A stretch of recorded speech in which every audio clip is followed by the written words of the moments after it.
என் நெஞ்சில் குடியிருக்கும்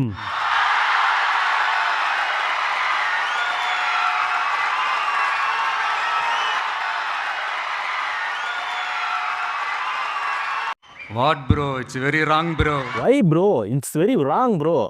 இந்த வீடியோல டிவிகே கட்சியோட 2வது வருஷம் துவக்க விழால அந்த கட்சியோட தலைவர் விஜய் அவர்கள் வந்து காமெடி பண்ணிட்டு இருந்தாரு. சரி, கலாய்ச்சிட்டு இருந்தாரு. இங்கு வந்து நீ என் உயிரை எடுத்துக் கொண்டிருக்கிறாய்.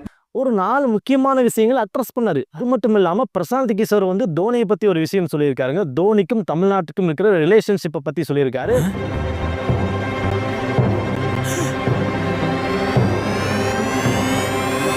அது கொஞ்சம் இன்ட்ரெஸ்டிங்கா இருந்துச்சு. அந்த விஷயத்தையும் இந்த வீடியோல நான் சொல்ல போறேன். சரி, அதையெல்லாம் பார்க்கறதுக்கு முன்னாடி இவர் எதுக்குப்பா இப்போ கட்சி ஆரம்பிச்சாருன்னு சொல்லிட்டு ஒரு வருஷமாவே தோண்ட ஆரம்பிச்சிருக்காங்க அந்த கட்சியோட வெறுப்பாளர்கள். அப்படி அவங்க தோன்றதுல கிடைச்சது ஒரு விஷயம். அது என்ன விஷயம்னா வந்து இவர் வந்து பழைய பகையை மனசுல வச்சுட்டு தான் ஒரு குடும்ப அரசியலை பழி வாங்குறதுக்கு தான் வந்து இப்போ கட்சி ஆரம்பிச்சிருக்காரு. அதுவும் அந்த படத்துல அவர் சந்திக்காத பிரச்சனை இல்லை, சந்திக்காத மன அழுத்தம் இல்லை, வெளியே தலை காட்ட முடியல, அந்த அளவுக்கு பிரச்சனை. தமிழ்நாட்டிலே அந்த படத்தை ரிலீஸ் பண்ண முடியாத அளவுக்கு பண்ணிட்டாங்க. கேரளாவெல்லாம் போய் நம்ம ஆளுங்க பார்த்துட்டு வந்தாங்க. அப்படி ஒரு படம். அது என்ன படம்னு தெரிஞ்சுக்கணும்னா இந்த வீடியோவை ஃபுல்லாக பாருங்க. சரி, அது ஒரு பக்கம் இருக்கட்டும், அதை நம்ம பின்னாடி பார்ப்போம். அதுக்கு முன்னாடி முக்கியமான விஷயம், அதாவது பிரசாந்த் கிஷோர் வந்து தளபதி விஜய் அவர்களுக்கு வந்து ஆதரவு கொடுத்துருக்காரு. இந்த பிரசாந்த் கிஷோர் யாருன்னு கேட்டிங்கன்னா, இவர் எந்த பார்ட்டிக்கு போய் சப்போர்ட் பண்ணி அங்கே ஒரு ஸ்ட்ராட்டஜி கொடுக்குறாரோ அந்த பார்ட்டி அந்த எலெக்ஷனில் மிகப்பெரிய வெற்றி அடையும் அப்படிங்கிறது ஆணித்தனமான உண்மை. ஒரே ஒரு எலெக்ஷனில் மட்டும்தான் வந்து அவரோட ஸ்ட்ராட்டஜி ஃபெயில் ஆயிருக்கு. அது ஒரு காங்கிரஸ் கட்சியோட எலெக்ஷன் நினைக்கிறேன். அந்த டைமில் மட்டும் காங்கிரஸ் கட்சி ஜெயிக்க முடியல.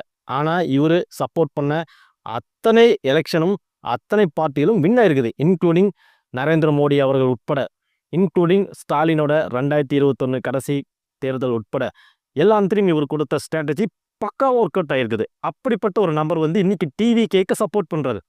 அப்போ ஒன்றும் தெரியாமையே இந்த பிரசாந்த் கிஷோர் அவர்கள் வந்து டிவிகேக்கு சப்போர்ட் பண்ண போகிறாரு.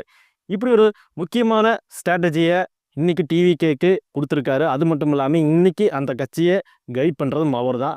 ஓகே, இப்போ விஜய் அவர்கள் வந்து அந்த ஆடியோ லான்ச்சில் அந்த டிவிகே துவக்க விழாவில் பேசின சில இன்ட்ரெஸ்டிங்கான விஷயங்கள் என்னென்னா வந்து இந்த பாசிசம் பாயசம் சொல்லிட்டு ஒரு விஷயம் சொன்னார். அதாவது மத்திய அரசு மாநில அரசு இந்த 2 அரசுகளும் சேர்ந்து பண்ணுற கூத்து தான் இந்த பாசிசம் பாயாசம் அப்படிங்கிற மேட்ரு. அது என்னன்னா வந்து இந்த மும்மொழி கொள்கையை இந்த மாநில அரசை ஏற்றுத்தான் ஆக வேண்டும், இது கட்டாயமாக்கப்பட வேண்டும்னு சொல்லிட்டு மத்திய அரசு சொல்லுது. ஆனால் இந்த மாநில அரசு என்ன சொல்லுது, எங்களுக்குன்னு ஒரு சுயமரியாதை இருக்குது, அதை நாங்கள் விட்டு கொடுக்க மாட்டோம், எங்கள் மக்கள் என்ன படிக்கணும்னு எங்களுக்கு தெரியும், நாங்கள் வந்து தேட ஒரு மொழியை வந்து கொண்டு வரதில் எங்களுக்கு உடன்பாடு கிடையாது, நாங்கள் விருப்பப்பட்ட படிப்போம், இல்லைன்னா படிக்காமல் இருப்போம், ஆனால் கட்டாயமாக்கப்படக்கூடாதுன்னு சொல்லிட்டு மாநில அரசு வந்து சொல்லுது. ஆனால் மத்திய அரசு என்ன சொல்லுது, நீங்கள் இந்த மும்மொழி கொள்கையை ஏற்றுக்கலைன்னா நாங்கள் வந்து உங்கள் கல்விக்காக ஒதுக்கப்பட்ட இத்தனை கோடி ரூபாய் தரமாட்டோம்னு சொல்கிறாங்க. ஆனால் இவங்க என்ன சொல்கிறாங்கன்னா, அது எப்படி நீங்கள் கொடுக்க முடியாதுன்னு சொல்லுவேன்னு சொல்லிட்டு மாநில அரசு பேசுது. இதைத்தான் வந்து இவங்க பாசிசம் பாயாசம்னு சொல்கிறாரு தளபதி விஜய் அவர்கள். அப்படி இருக்கும்போது இவர் ஏன் பாசு பாயாசம் சொல்கிறாங்கன்னா, ரெண்டுமே ஒன்று தான்.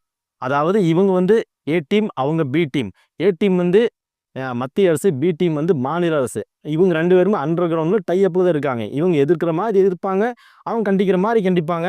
அப்படிங்கிற மாதிரி 2 பேரும் ஒன்று தான், ஒரே வேலையை தான் செய்கிறாங்க அப்படின்னு சொல்லிட்டு தளபதி விஜய் அவர்கள் வந்து கண்டிச்சிருந்தார். 2வதாக வந்து இந்த இப்போ இருக்கிற ஆட்சியாளர்கள், இப்போ இருக்கிற மினிஸ்டர்ஸ் எல்லாருமே வந்து பண்ணையார்கள் மாதிரி நடந்துக்கிறாங்க. பண்ணையார்கள் யார், மிகப்பெரிய செல்வாக்கான ஆளுகள் இருப்பாங்க. ஒரு ஏரியாவில் ஒரு பண்ணையாரை பிடிச்சா தான் அந்த ஏரியாவில் அந்த தொகுதியிலே நீங்கள் ஓட்டு வாங்க முடியும். ஒரு செல்வந்தம் மிகுந்த, ஒரு செல்வாக்கு மிகுந்த ஆளாக இருப்பாங்க, அவங்களுக்கு தான் வந்து சீட்டே கொடுப்பாங்க. அப்படிப்பட்ட ஆளுகளை தான் வந்து இன்னைக்கு ஆட்சியாளர்கள் உட்கார வச்சுருக்காங்க. இன்றைக்கி பண்ணையாராக இல்லாத ஒரு ஆள் கூட ஒரு கட்சியில் சேர்ந்து மினிஸ்டர் ஆகிட்டானா அவன் பண்ணையாரம் மாறிடுறான். ஒரு சாதாரண நபரை கூட பண்ணையார அளவுக்கு உயர்றான்னா அவங்களுக்கு முக்கியமான தேவையே பணம் தான். மக்கள் கிடையாது, மக்கள் பிரச்சனை கிடையாது, பணம் மட்டும்தான் அவங்களுக்கு முக்கியமான கொள்கை. பணத்தை வாங்குறது தான் அவங்க முழு கவனமும் செலுத்துகிறாங்க அப்படிங்கிற மாதிரி சொல்லியிருந்தாரு. அடுத்ததா இந்த ட்விட்டரில் ஹேஷ்டாக் போட்டு சண்டை போடுறாங்க அப்படின்ட்டு இந்த மத்திய அரசு வந்து அந்த மத்திய அரசு சார்ந்த கட்சி வந்து ஒரு ஹேஷ்டாக் போடுறது, அப்புறம் இந்த மாநில அரசு இவங்க ஒரு ஐடி விங்க வச்சுட்டு இவங்க ஒரு ஹேஷ்டாக் போடுறது, இப்படியெல்லாம் மாற்றி மாற்றி சண்டை போடுறாங்களே தவிர்த்து இதை பார்க்குறக்கே எல்கேஜி யூகேஜி பசங்க சண்டை போடுற மாதிரி தான் இருக்குது அப்படின்னு சொல்லி கலாய்ச்சிட்டு இருந்தார். ஆனால் இதையெல்லாம் பார்க்கும்போது மக்களும் ஒரு கேள்வி கேட்டாங்க. என்னென்னு வைங்களேன், ஏங்க நீங்கள் படம் நடித்து ஒரு ட்ரைலர் ரிலீஸ் பண்ணால் கூட யூடியூப்பில் ட்விட்டரில் எல்லாம் ஹேஷ்டாக் போட்டு தான் உங்கள் ரசிகர்களை ட்ரெண்டு பண்ணுறாங்களே, அப்போது ஹேஷ்டாக்குங்கிறது சாதாரணமாக நினச்சி இவங்க சண்டை போடுறாங்கன்ட்டு ஈஸியாக சொல்லிட்டீங்க.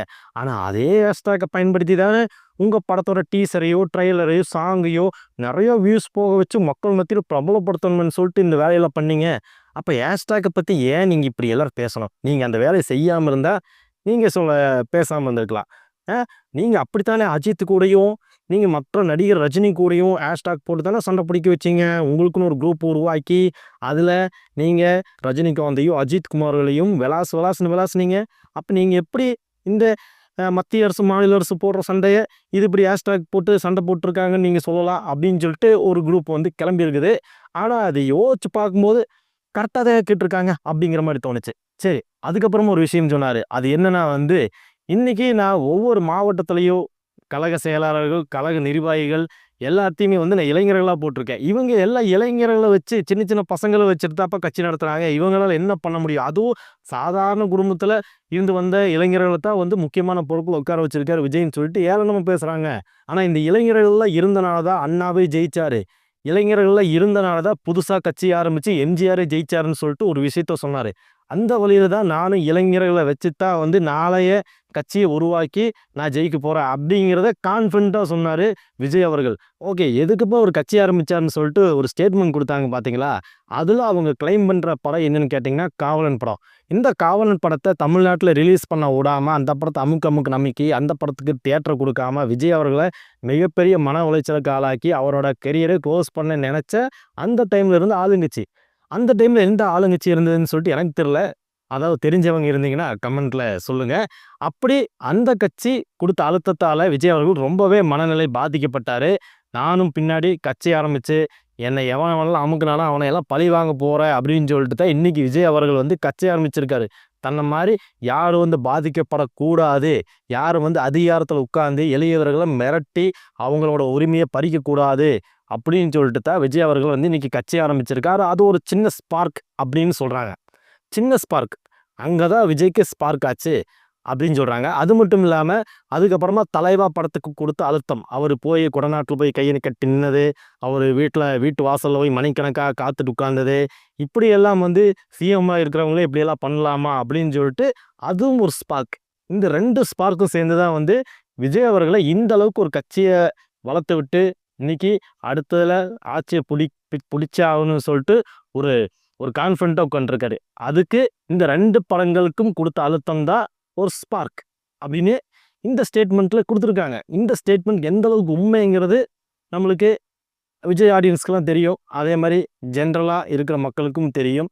இது ஒரு உண்மையான விஷயமாக கூட இருக்கலாமே அப்படின்னு சொல்லி நம்மளும் நினச்சிக்கலாம். ஒன்றும் தப்பு இல்லை. ஆனால் அதையும் தாண்டி நான் நிறைய சம்பாரிச்சிட்டேன். மக்கள்கிட்ட நான் நிறையா படமாக என்னோடய படங்களை எடுத்து நான் நிறைய சம்பாரிச்சிட்டேன். ஆனால் அந்த சம்பாரித்த பணத்தை திருப்பி மக்களுக்கு கொடுக்க போகிறேன், கலப்பணி செய்ய போகிறேன், மக்களுக்கு நல்லது செய்ய போகிறேன் அப்படின்னு சொல்லிட்டு தான் விஜய் அவர்கள் ஒரு ஓப்பன் ஸ்டேட்மெண்ட்டாக கொடுத்துருக்காரு. ஆனால் அதுக்கு பின்னாடி இந்த ஸ்பார்க் இருக்குது அப்படிங்கிறது நீங்கள் தெரிஞ்சுக்கோங்க. அதுக்கப்புறமா என்ன சொன்னார்னா ஒவ்வொரு தொகுதியிலும் பூத் ஏஜென்ட்டுகளை நியமிக்க போகிறதா சொன்னார். அந்த பூத் ஏஜென்ட்டுகளுக்காகவே ஒரு மாநாட்டையும் நடத்த போகிறேன். பூத் ஏஜென்ட்டுகளோட விஷயங்கள் என்ன, அந்த பூத் ஏஜென்ட்டுகள் எப்படி செயல்படணும்னு சொல்லிட்டு அந்த மாநாட்டில் டிஸ்கஸ் பண்ண போகிறேன் அப்படிங்கிறதையும் விஜய் அவர்கள் பதிவு பண்ணார். மிகப்பெரிய கட்சியாக ஒரு அந்தஸ்து பெற்றிருக்கு அப்படின்னு சொல்லிட்டு அவங்களோட நிர்வாகிக்கிட்ட தளபதி விஜய் அவர்கள் ரொம்ப பெருமையாக சொல்லியிருந்தார். இதெல்லாம் தான் தளபதி விஜய் அவர்கள் டிவிகே கட்சியோட 2வது வருஷம் துவக்க விழாவில் பேசிய விஷயங்கள். பிரசாந்த் கிஷோர் என்ன பேசினார்னா 2026 டிவிகே தான் வின் பண்ணும் அப்படிங்கிற ஒரு ப்ரெடிக்டை சொன்னார். அது மட்டும் இல்லாமல் தோனியை தமிழ்நாட்டில் உங்கள் எல்லாருக்கும் எவ்வளோ பிடிக்குமோ 2026க்கு அப்புறம் என்ன தான் உங்களுக்கு ரொம்ப பிடிக்கும். ஏன்னா தோனி ஒரு பீகாரி, நானும் ஒரு பீகாரி. அந்த தோனிங்க ஒரு பீகாரியை தமிழ்நாட்டில் எப்படியெல்லாம் கொண்டாடினீங்களோ அதே மாதிரி தோனி அவர்கள் உங்களுக்கு பிடிச்ச விஷயங்களை தமிழ்நாட்டில் செஞ்சார் தோனி அவர்கள். அதே மாதிரி தான் நானும் இந்த டிவிகே கட்சியிலிருந்து உங்களுக்கு பிடிச்ச விஷயங்களை செய்ய போகிறேன். நீங்களும் என்னை கொண்டாட போகிறீங்க. 2026 நான் தமிழ் கற்றுக்கிட்டு உங்களை பார்க்க போகிறேன். தமிழ்லேயே நான் பேச போகிறேன். இந்த டிவிகே கட்சியோட வெற்றி விழாவில், அதாவது விஜய் அவர்கள் சிஎம் ஆனதுக்கப்புறம் நான் தமிழ்லேயே உங்கள்கிட்ட பேச போகிறேன், உரையாட போகிறேன் அப்படின்னு சொல்லி நம்ம பிரசாந்த் கிஷோர் சொல்லியிருக்காரு. இது எந்த அளவுக்கு பாசிட்டிவாக டிவிகே கட்சிக்கு இருக்குது அப்படிங்கிறத இன்றைக்கி நேஷ்னல் லெவலில் பார்த்துட்ருக்காங்க. ஏன்னா பிரசாந்த் கிஷோர் ஒரு கட்சியை சப்போர்ட் பண்ணார்னா டெஃபினட்டாக அந்த கட்சி மிகப்பெரிய வெற்றியை வாங்கும் அப்படிங்கிறதுல எந்த சந்தேகம் கிடையாது. வாக்கு எண்ணிக்கையிலும் சரி, அவங்களோட பாப்புலாரிட்டியிலும் சரி மிகப்பெரிய அந்தஸ்து பெறும் அப்படின்னு சொல்லி இந்த அரசியல் வல்லுநர்கள்லாம் சொல்கிறாங்க. பொறுத்திருந்து பார்க்கலாம் பிரசாந்த் கிஷோரோட ஸ்ட்ராட்டஜி டிவிகேல எந்த அளவுக்கு ஒர்க் ஆகுது அப்படிங்கிறத நம்ம பொறுத்திருந்து பார்ப்போம். ஓகே, நீங்கள் ஒரு விஜய் ஃபேன், நீங்கள் ஒரு டிவிகே நிர்வாகியாக இருந்தால் மறக்காமல் கீழே கழுவி ஊற்றுங்க. சப்போர்ட் பண்ணுறவங்க சப்போர்ட் பண்ணுங்க, லைக் பண்ணுறவங்க லைக் பண்ணுங்கள், ஷேர் பண்ணுறவங்க ஷேர் பண்ணுங்கள், சப்ஸ்கிரைப் பண்ணுறவங்க சப்ஸ்கிரைப் பண்ணுங்கள். மீண்டும் அடுத்த ஒரு இன்ட்ரெஸ்டிங்கான ஜாலியான வீடியோவில் உங்களை சந்திக்கிறேன். நன்றி, வணக்கம்.